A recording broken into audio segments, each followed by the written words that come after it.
기도의 계절입니다. 기도의 문이 활짝 열리고요. 또 응답의 문이 활짝 열리게 되기를 주의 이름으로 축복합니다.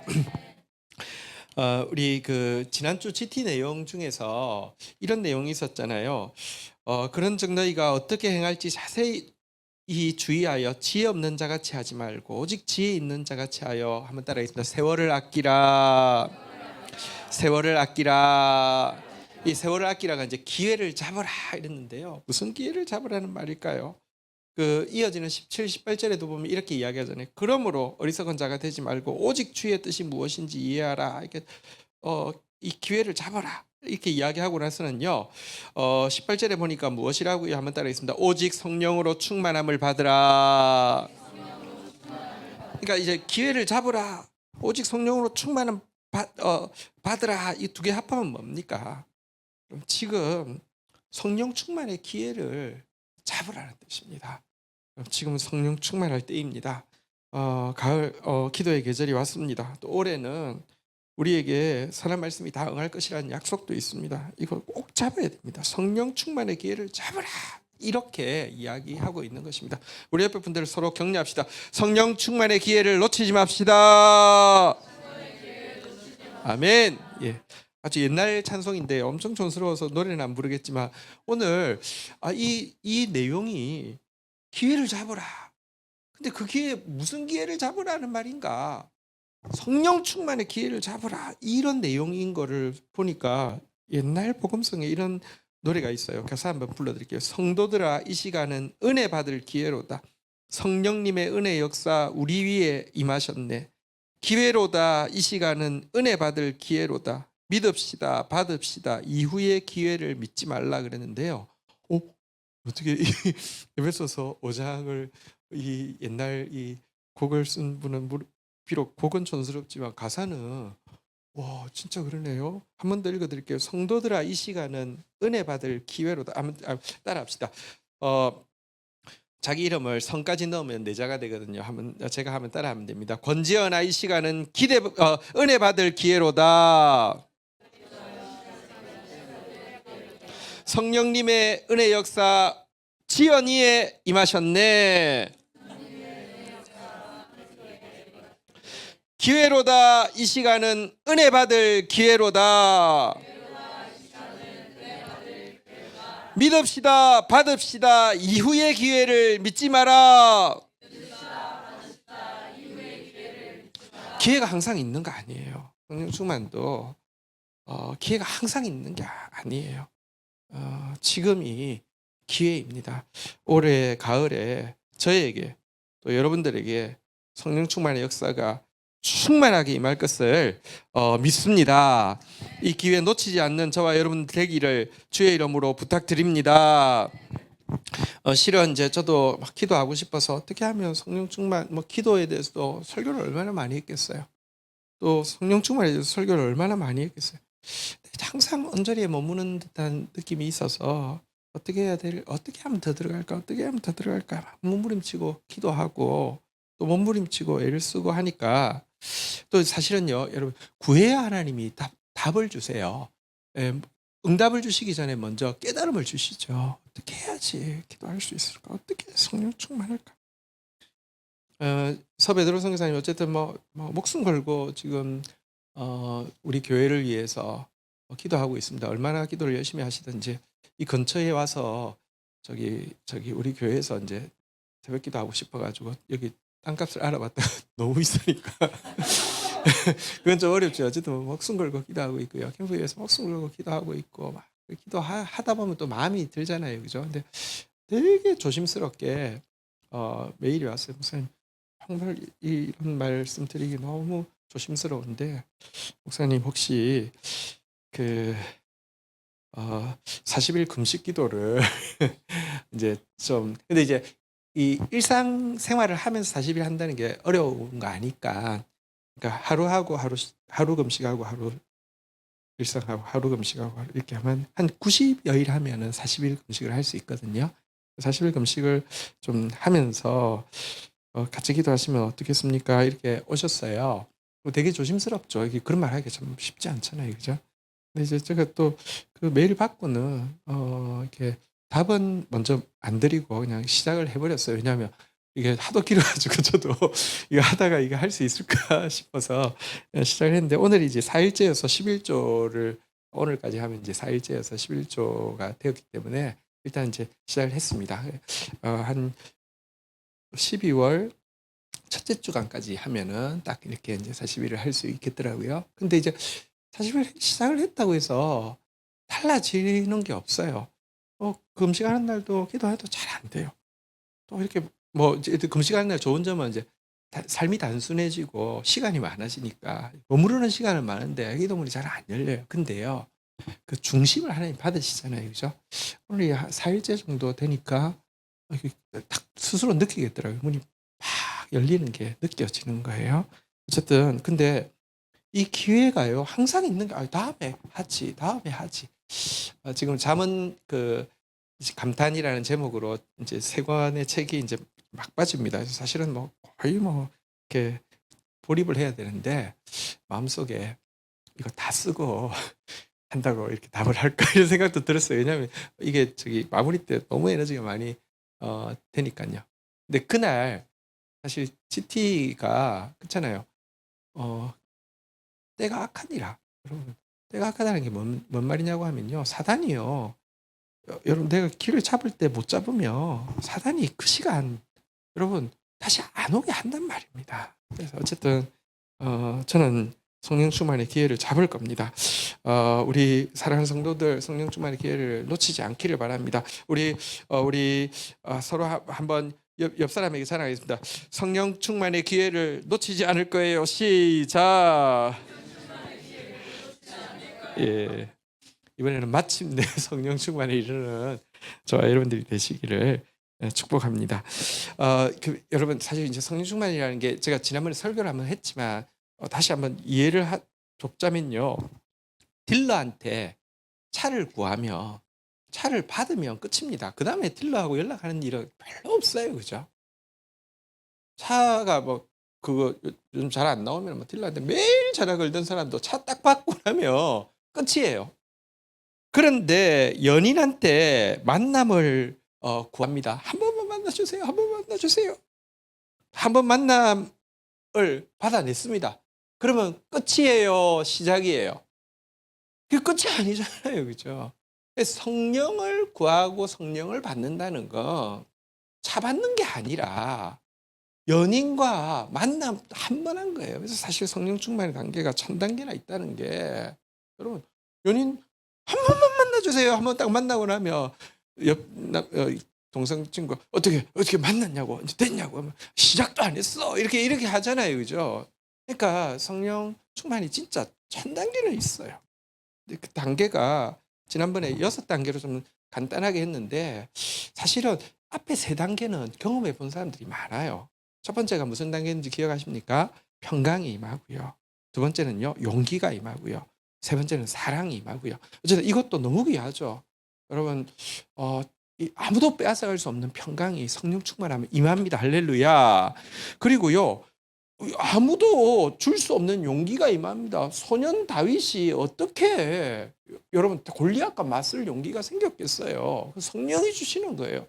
저도 23살인데 어떻게 이렇게 한국 교회 청소년들을 위해서 책 만들어야 되겠다고 어떻게 왕의 아이들 책을 시작했어요. 그거는 사람이 할 수 있는 일이 아니에요. 그건 성령이 주시는 용기예요. 그리고 사랑. 참 우리 안에 사랑이 임한다는 게 얼마나 어렵습니까? 근데요, 성령이 충만하면요, 사랑이 임합니다. 진짜 사랑이 임합니다. 제가 그런 기억이 납니다. 그때 이제 왕의 아이들 처음 시작하고, 그럼 진짜 정말 뭐랄까요? 매달 시작하자마자 이제 그다음부터는 이제 매달 돈이 들어가는데, 저는 책값도 안 받았어요. 하나님 일이 맞으면 하나님 돈 줄 거라고. 그런데 정말 이렇게 한호 진짜 편지 안에 들어온 돈이 채워져서 이렇게 하는데, 그러니까 진짜 그건 아무리 생각해도 하나님의 용기지 사람의 용기는 아니에요.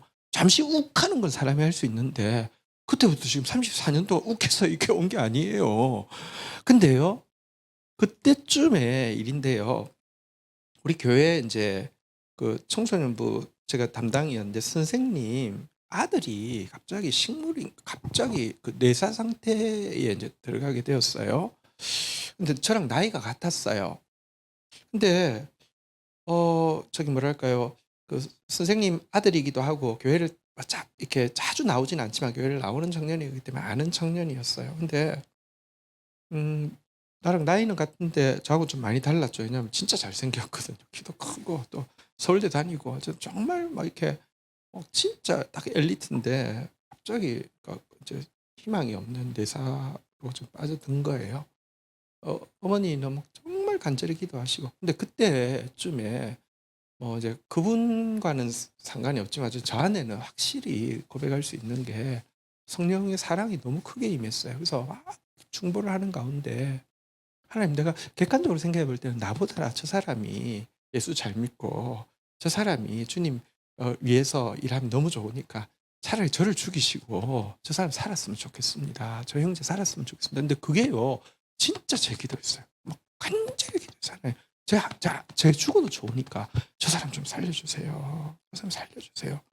근데 기적적으로 살아나는 일이 있었습니다. 근데 제가 이게 뭐 그 이후로 그분하고 관계 뭐 이렇게 스타일도 그렇고 뭐 특별히 관계도 없고요. 아직도 신앙생활 잘 안 하고 있어요. 근데 그 사람은 어쩐지 모르지만 내 안에 임한 사랑은요 분명히 진실이었어요.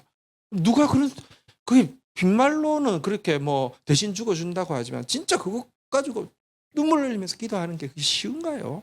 성령이 충만하게 임하니깐요. 그 단계가 되더라고요. 근데 제가 드리고 싶은 말은 이 처음에 세 단계는 저도 경험해 봤고 많은 사람이 경험해 봤어요. 평화가 임하고 용기가 임하고 사랑이 임하고 더 들어가면요. 그제서부터 마귀가요 쫓겨나고요. 그제서부터 하나님이 주신 소원들이 그냥 다 이루어지는 거예요. 그제서부터 진짜 그리스도의 신부의 거룩을 이루게 되는 거예요. 이번에 정말 이 더 깊은 단계의 성령 충만으로 꼭 들어갈 겁니다. 또 들어가게 하시기 위해서 사실은 은혜는 준비해 놓고 초청하는 것이지 천국에서 초청장이요. 주인이 다 준비해 놓고 초청하지 초청해 놓고 "어이 생각보다 많이 온데 이거 어떻게 하지?" 그러지 않습니다. 넉넉하게 준비되어 있습니다. 어쨌든 이 초청을 이 기회를 놓치지 않을 겁니다. 함께 놓치지 않는 사랑하는 성도들 되기를 주의 이름으로 축원드립니다.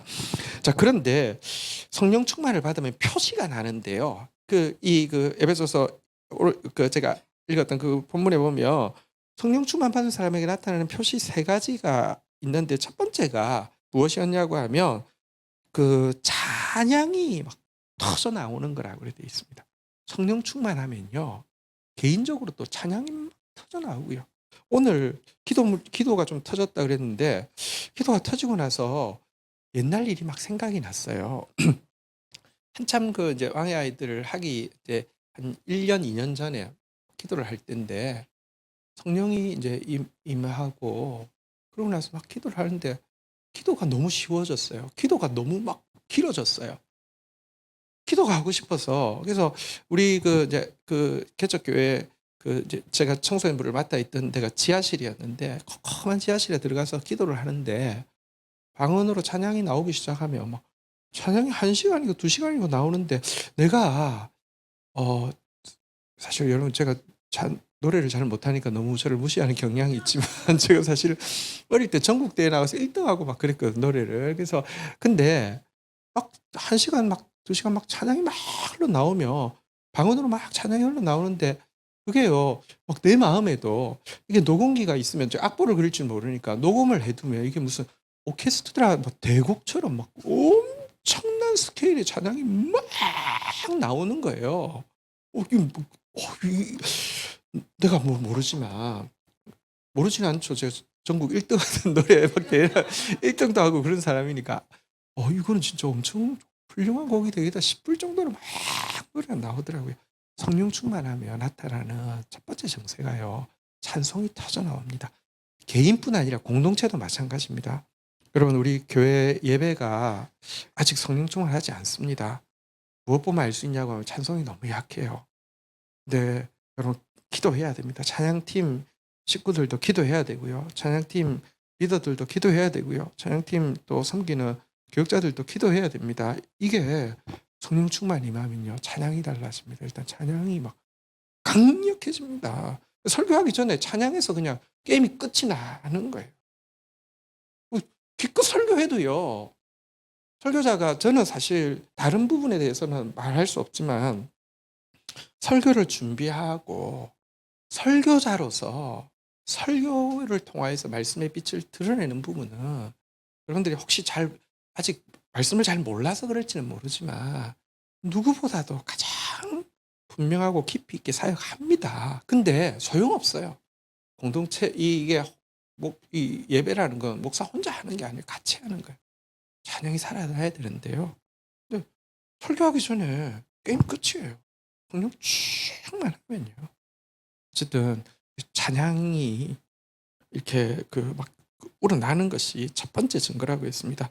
이 기대를 가지고 또 이 간절함을 가지고 개인적으로 공동체적으로 찬양이 터져 나오는 우리 교회가 되기를 주의 이름으로 축원드립니다.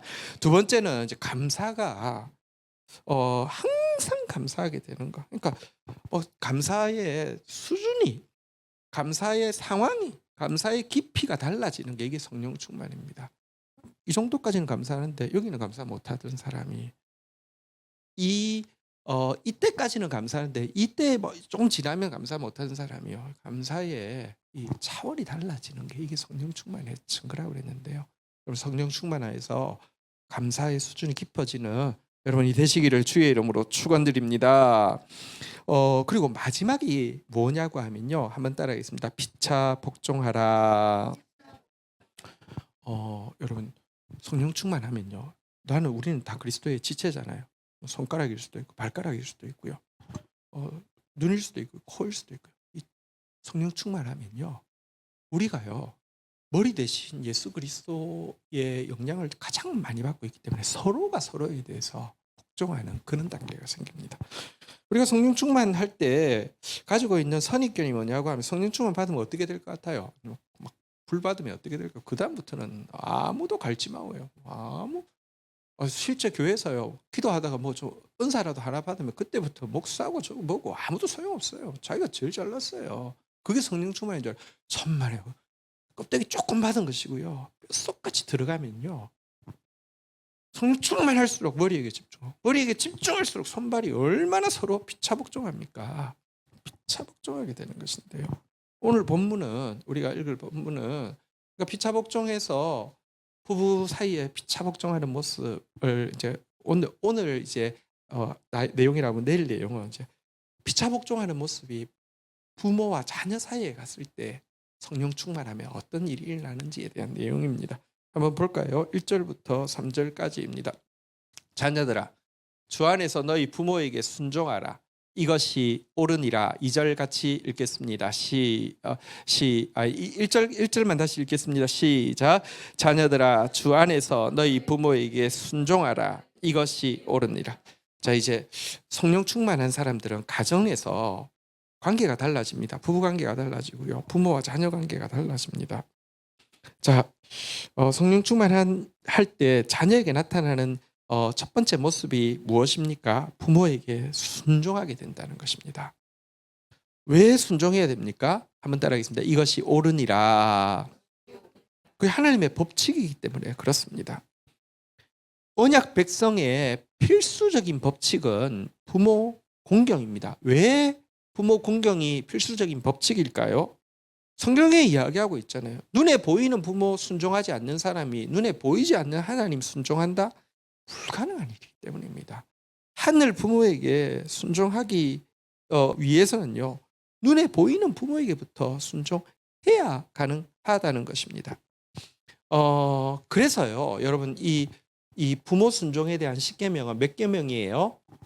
5계명이거든요. 근데 사실은 10계명의 돌판이 2개잖아요. 그죠? 근데 5계명은 분명히 대인관계의 계명이지 대신관계의 계명이 아닌데 대다수의 학자들은 이쪽 판이 대신관계판, 이쪽 판이 대인관계판인데 5계명이 여기 있었다라고 이야기합니다. 왜냐고 하면 부모 공경은 하나님 공경과 그러니까 이제 그 하나님을 공경하는 사람만이 부모를 공경하고, 그래서 대인관계와 대신관계, 여기 이제 대인관계를 잘하는 이 두 번째 돌판으로 이어지는 징검다리 역할을 하는 것이 부모 공경의 계명이기 때문이다. 그래서 이쪽에 대신관계의 계명에 넣을 정도로 그 중요한 계명입니다. 그럼 사실 이제 부모를 공경하라 그랬는데요. 부모 공경할 때 공경이라는 단어는 히브리어로 원어가요. 한번 따라하겠습니다. 가바드라는 단어인데요.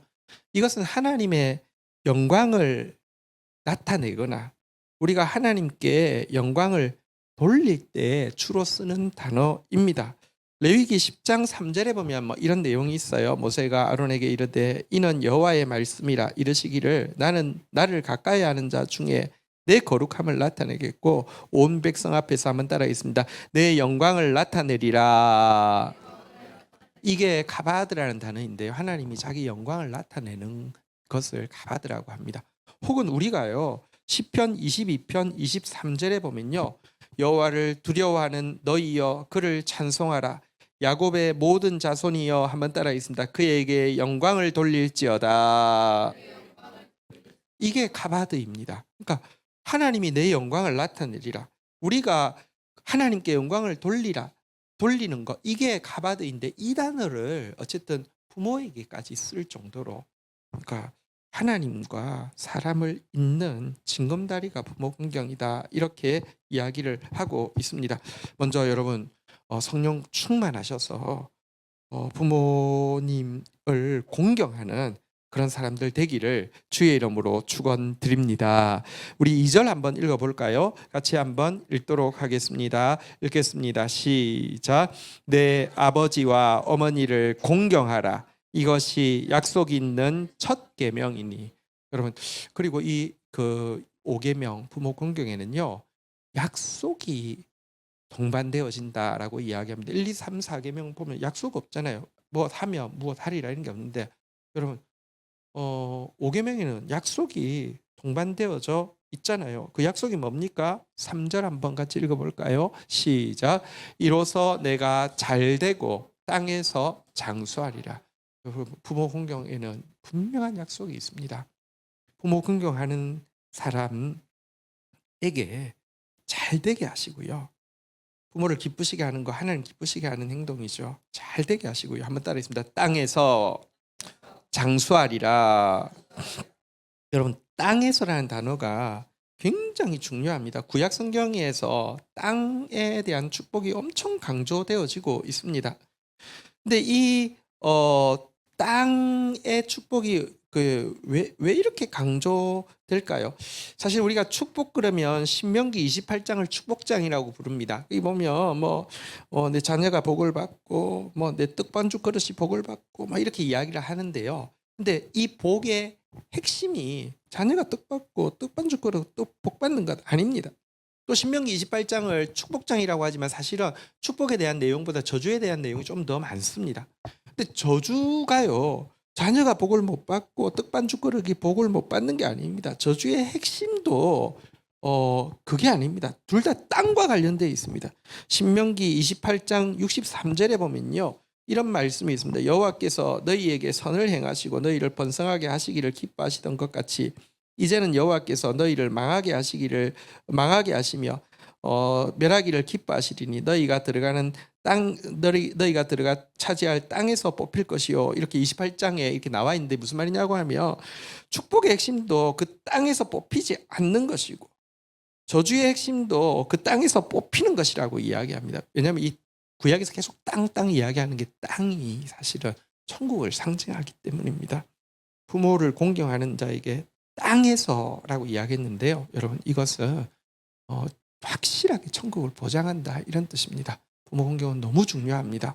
또 장수한다는 단어가 나오는데요. 장수한다는 단어 역시 사실은요, 그냥 무한히 생명이 연장되어진다라는 뜻이 아니라 한번 따라하겠습니다. 생명의 면류관 쓰고 생명의 왕노릇하는 것, 이걸 영생이라고 하죠. 이걸 장수라고 이야기합니다.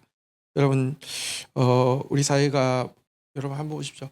사망의 면류관 쓰고 사망의 왕노릇 하는 한 사람만 있어도 나라가 얼마나 망가집니까? 북한 땅도 보면 지금 지금 우리 뉴스에 보면 어유 중국에서 그 태풍이 올라와서 몇십 명 죽었대. 아니, 중국은 또 언론 통제를 하니까 잘 안 나타나는데요. 베트남에서 아니면 저기 태국에서 미얀마에서 100명 죽었대. 60명 죽었대. 와, 야, 너무 안 됐다. 여러분, 북한은 태풍은 안 왔지만 그 저기 물난리가 나가지고요. 한 지역에서만 5천 명 죽었대요. 근데 이게 여러분 같은 나라하고 같은 민족인데 아예 관심도 없고 언론에도 나오지도 않고. 근데 어쨌거나 보십시오. 사망의 왕래들 한 사람 서니까 그 나라가 얼마나 무너집니까? 우리도 마찬가지잖아요, 그죠? 어쨌든 명절 잘 보낸 거 너무너무 감사합니다. 사실 지난 주일날 교회에 이제 우리 이제 성도 저 부모님이 이제 명절 되면 항상 오시는 분이 있는데 남편분이 안 오셔서 어떻게 됐냐 그러니까 갑자기 교회 올라오다가 갑자기 심장 스탠스를 했는데 숨이 막혀서 응급실을 지금 차를 타고 갔다는 거예요. 진짜 간이 덜컥 내려앉더라고요. 그래서 예배 마치고 그래서 어떻게 되셨냐니까 강남 저기 저기 여기 그 삼성 갔다가 안 돼서 세브란스로 간다고 그래서 근데 다행히 어쨌든 다행히 되었어요. 얼마나 안심을 했는지 모릅니다. 근데 어쨌거나 여러분 부모 공경하는 사람이 여러분 천국 백성이고요. 부모 공경하는 사람이 생명의 면류관 쓰고 생명의 왕노릇 할 수 있습니다. 어쨌든 우리 자녀들이요 부모 공경하는 것이 성령 충만의 증거입니다. 부모 공경하는 우리 자녀들 되기를 주의 이름으로 축원드립니다. 자, 그런데요. 이렇게 이야기해놓고 4절, 오늘은 4절까지밖에 없으니까 금방 끝납니다. 4절 읽도록 하겠습니다. 시작. 또 아비들아 너희 자녀를 노엽게 하지 말고 오직 주의 교훈과 훈계로 양육하라. 보십시오. 피차복종하라고 그랬잖아요. 자녀한테만 이야기하지 않습니다. 부모에게 이야기합니다. 남편에게, 아내에게만 이야기하는 게 아니라 남편에게 이야기합니다. 뒤에 오는 사람이 사실은 더 의무가 큽니다. 아비들아, 첫 번째는 소극적으로 한번 따라하겠습니다. 자녀를 노엽게 하지 말고, 소극적으로 노엽게 하지 말라고 이야기합니다. 이 편지가 기록되던 때만 해도 이건 말도 안 되는 말이죠. 로마 시대의 아버지는요, 집에서는 전제군주입니다. 얼마나 권력이 강했습니까? 태어난 아이가 둘 태어나면 둘 중에서 하나만 기르고 그렇게 좀 돕겠어요. 하나만 더 잘 될 놈 하고 강에 버리라고 하면 그 아버지한테 합법적인 권리였어요. 그런 시절에 자녀를 노엽게 하지 말라. 이 에베소서가 쓰여질 때 이렇게 가르치는 게 어디 있어요? 근데 성경은 그렇지 않습니다. 피차복종하는 관계입니다. 자녀 노엽게 하지 말라 이렇게 이야기를 하고 있습니다. 이 말이 무슨 말입니까? 자녀를 훈계하지 말란 말입니까? 아닙니다. 훈계해야죠. 훈계를 게을리하라는 말이 아니라 훈계해야 됩니다. 근실하게 훈계하라고 했습니다. 그게 아니라 자기 감정대로 또 지혜롭지 못하게 자녀에게 이렇게 훈계를 가장해가지고 자기 감정을 드러내거나 훈계하더라도 때가 있잖아요. 조심스럽게 해야 되잖아요. 지혜롭게 해야 되잖아요. 지혜롭게 하지 못하고 또 하나님의 판단이 아니라 자기 판단으로 막 자식을 쥐잡듯이 잡고 이런 거 있잖아요. 이게 자녀를 노엽게 합니다. 자녀들이요. 부모가 맞는 말 해도 물론 꾸질할 때 듣기 좋아하지는 않습니다. 근데 그런다고 노하지는 않습니다. 그런데요. 여러분 압니다. 여러분 자녀를 노엽게 하는 게 있습니다. 부모가 지금 나 위해서 한다고 하지만 자기 감정풀이 하는 것이고 자기 판단 가지고 자기 막 조급증 가지고 자기가 믿음 없어서 여러분 자기가 지혜 없어서 하는 거는 분노케 한단 말입니다. 이런 부모 되지 않기를 여러분들 하나님 앞에 기도하고 결단하고 조심해야 합니다.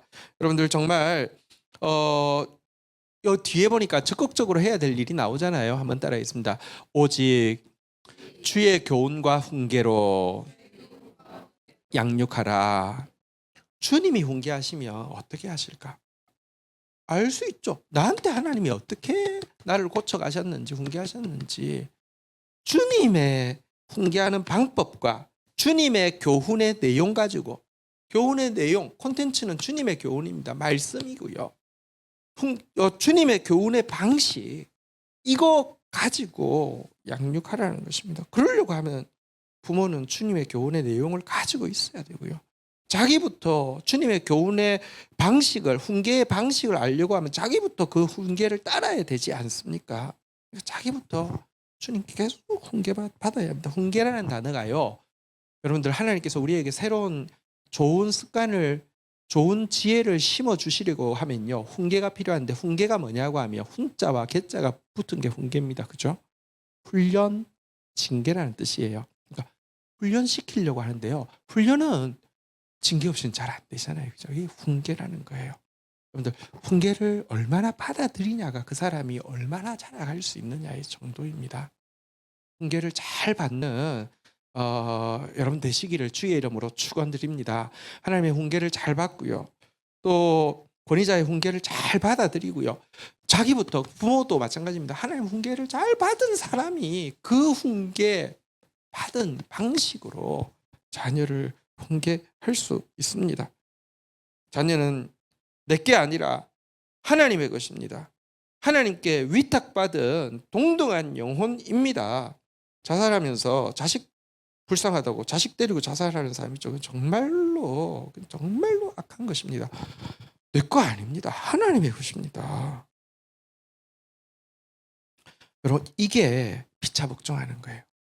자녀는요. 5계명 하나님 말씀이기 때문에 공경 하나님께 영광 돌리듯이 여러분 부모 공경하고요.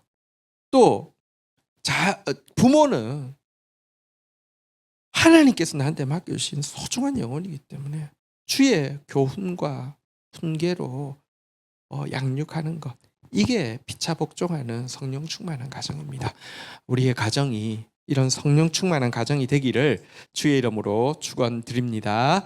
우리 자리에서 일어서셔서 어쨌든 우리 이번에는 정말 성령 충만함 놓치지 않는 저와 여러분들 되게 해달라고 하나님 앞에 같이 간구하면서 나아갔으면 좋겠습니다. 같이 우리 찬양하겠습니다.